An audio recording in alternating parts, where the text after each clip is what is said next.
Right. So I will talking the surgical anatomy of the thoracic cavity, and now this is the outline of the thorax. Now here you can make out that it is the part of the trunk which is continuous above with the neck and the upper lip, and low down this is separated from the abdominal cavity by the diaphragm. Now it is shaped like a truncated cone, and it consists of a cage, osteoskeleton cage. It has got a wall, various structures which are present in the wall, and it has got a cavity in which the other organs they are located. Now, the thoracic dimensions they vary, and it depends upon the age, the sex, and the race. By this I mean that at birth, the transverse diameter is less as compared to those that in adults. Similarly, in case of female, the thoracic capacity is less, the sternum is short, thoracic inlet is oblique, which is the superior thoracic aperture, that is oblique, and it is the sternal notch that is level with the third thoracic vertebrae in case of the female, and that in case of the male, it is at the level of the second thoracic vertebra. So in female, the variation is that is capacity less, sternum short, superior thoracic aperture or thoracic inlet is more oblique, and suprasternal notch levels with the third thoracic vertebrae. Now this inlet, see this, it has got an anteroposterior diameter. Anteroposterior diameter is approximately 5 centimeter, while the transverse diameter is approximately 10 centimeter. And as I told you, the outlet is bounded by the diaphragm from where it is separated from the abdominal cavity. Now, the anteriorly, we have got the sternum, and the sternum consists of the manubrium sterni, which is this portion, this from here to here. Then we have got a body of the sternum, and then we have got low down the xiphoid process. So the sternum in case of male is approximately 17 centimeter, and it levels with third and fourth thoracic vertebrae, while the body levels with fifth to ninth thoracic vertebrae, and the xiphoid process or xiphisternum levels with the 10th thoracic vertebrae. And this very bone is significant. That is, it not only binds the anterior aspect of the thoracic cage, but at the same time is also used while performing sternotomy during cardiac bypass surgery, by the biopsy which is taken, bone biopsy, to differentiate the blood dyscrasias, and it is counted, it is used for counting the number of ribs, because you see this. So this level, that is the manubriosternal angle, this level, this is important for counting the ribs, because it is the second costal cartilage which is attached to this area.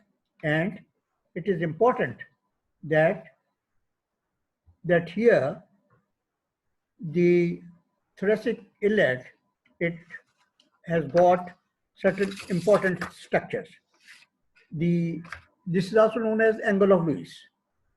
And as I told you, it is the second costal cartilage which is here. And here it is a boundary between the superior and inferior mediastinum. It is the superior limit of the pericardium. It is the origin of the arch of the aorta. It is the level with the bifurcation of the trachea. And it is a site where the superior vena cava penetrates pericardium to enter the right atrium. So this is the significance of the angle of Lewis, right?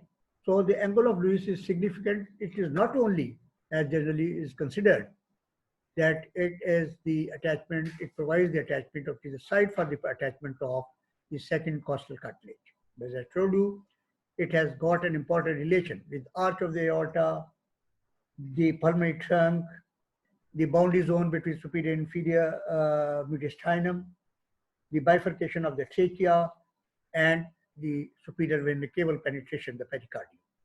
So this is the significance of the angle. Now, anteriorly, so we have got the thoracic wall, which is what you call as the sternum. Then on the sides or the lateral boundaries, we have got the 12 pair of cartilages. Now, the cartilage, each cartilage, these ribs, each typical rib has got a shaft. It has got the anterior end, and it has got the posterior end, which has got the head, which has got the neck, which has got the various tubercles. Now, these ribs increase in size from first to seventh. And not only the size increases, but at the same time, the obliquity increases. So the first 7 ribs, first to second ribs, they are the true ribs as they articulate anteriorly with that of the sternum directly to their own costal cartilages.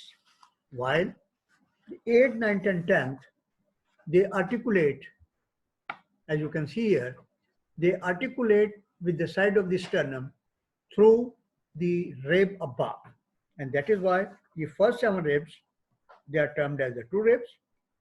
8th, 9th, and 10th ribs are termed as the false ribs. And 11th and 12th ribs are termed as the floating ribs because their ends, they are free. And these ribs make joints because anteriorly we have got the sternum and posteriorly we have got the thoracic vertebrae.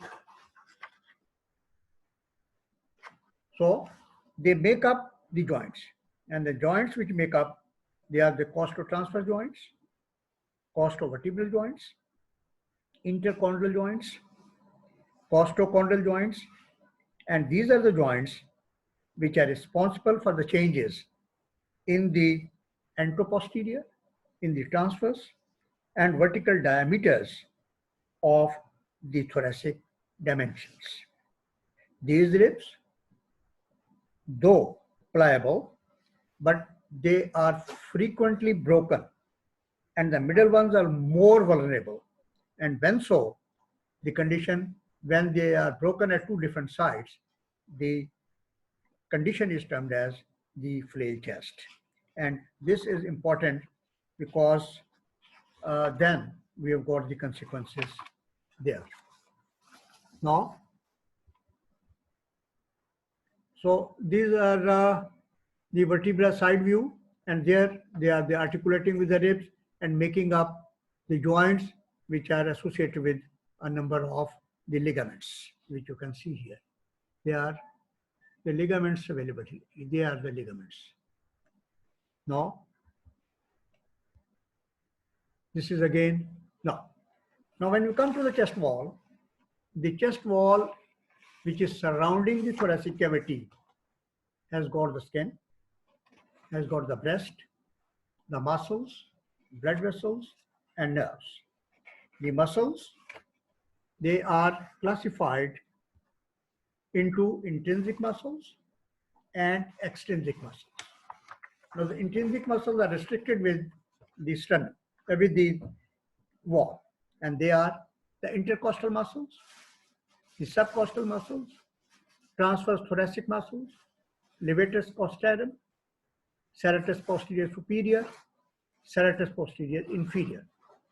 Now these muscles, they not only elevate or depress the ribs during forced respiration. Mind it, during the normal respiration, their role is insignificant.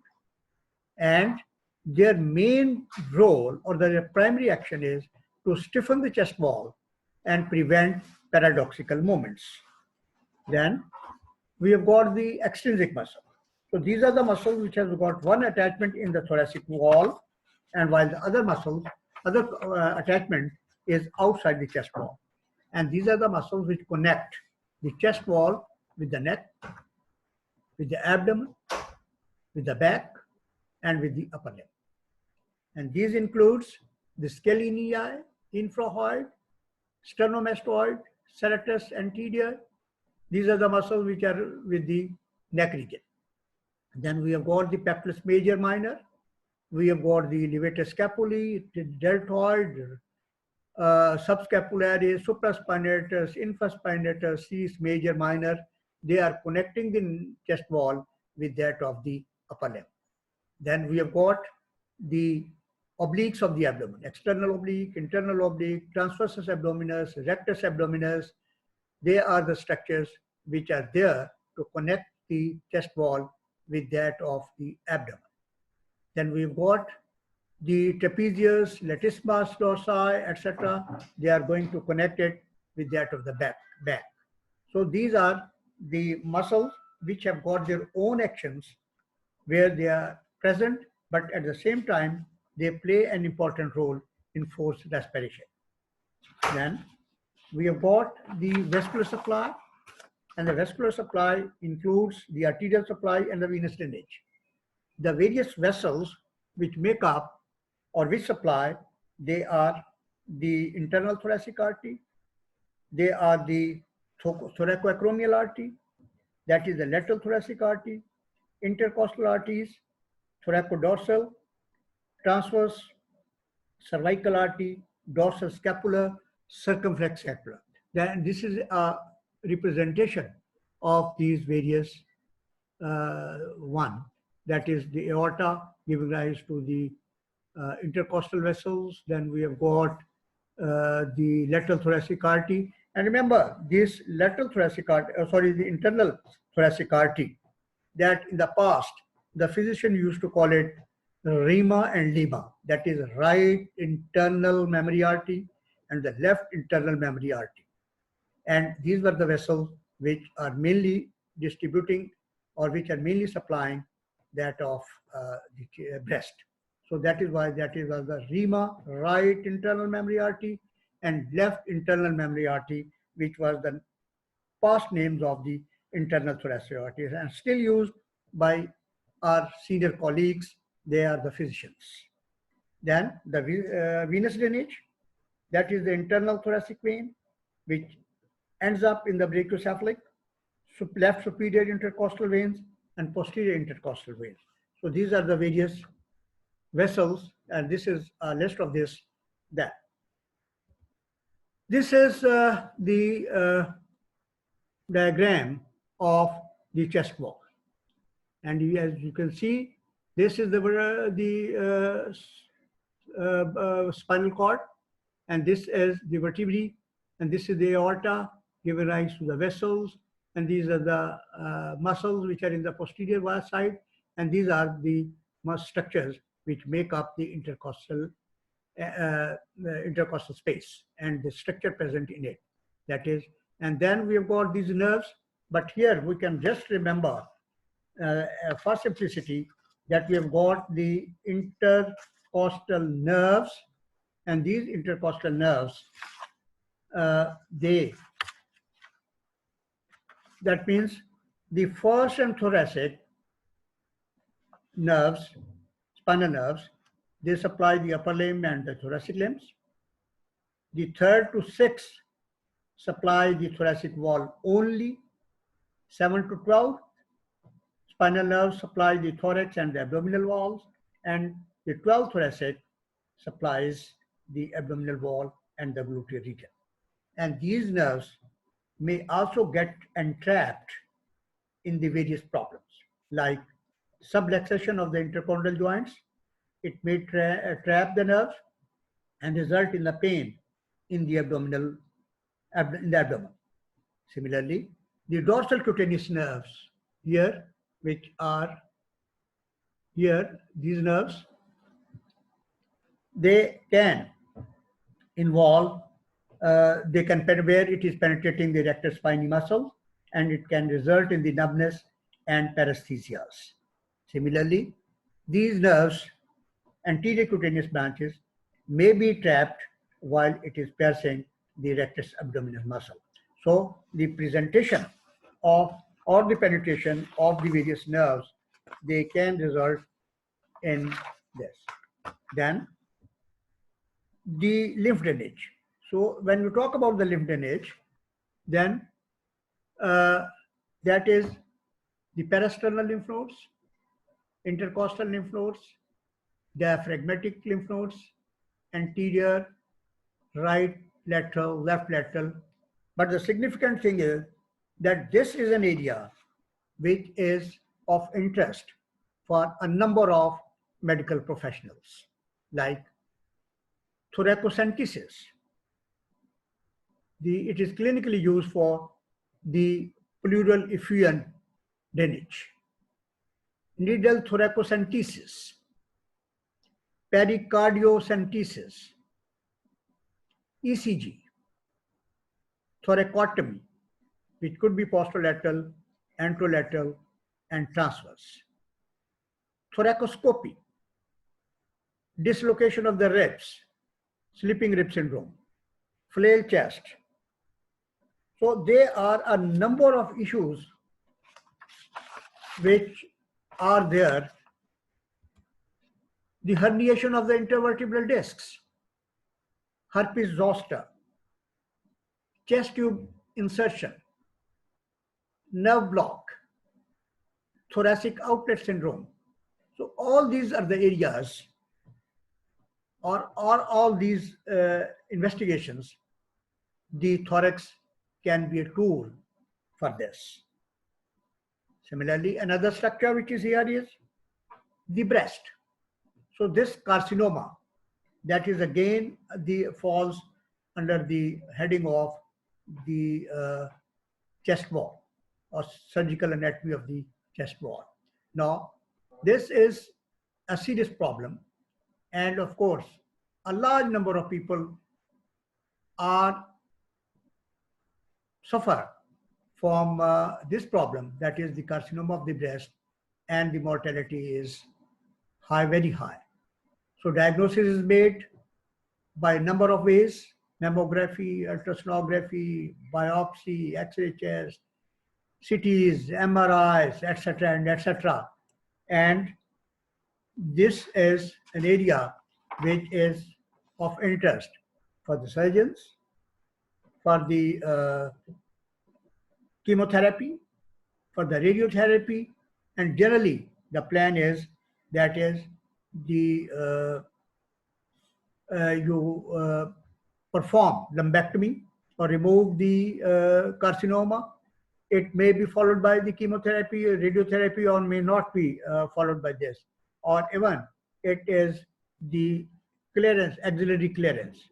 Now in the axillary clearance, we will have to be careful to save the nerve to serratus anterior, thoracodorsal vessel, like Grisly veins, subscapularis. They are the structures. And here, for the axillary clearance, most of the surgeons know that it is the pectoralis minor which is the guideline. So the level 1 below the lymph nodes, below the pectoralis minor, level 2 behind, and level 3 above it. And we can take the help of sentinel lymph nodes by injecting radio-labeled colloids, blue eyes, and then you can decide whether you want to go for the mastectomy, for the radical mastectomy, extended radical mastectomy, and the various other things. So this is something about the surgical anatomy of the chest wall. And thank you very much.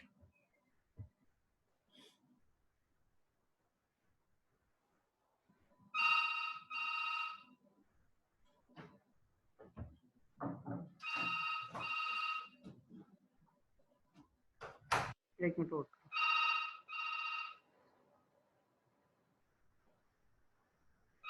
करो।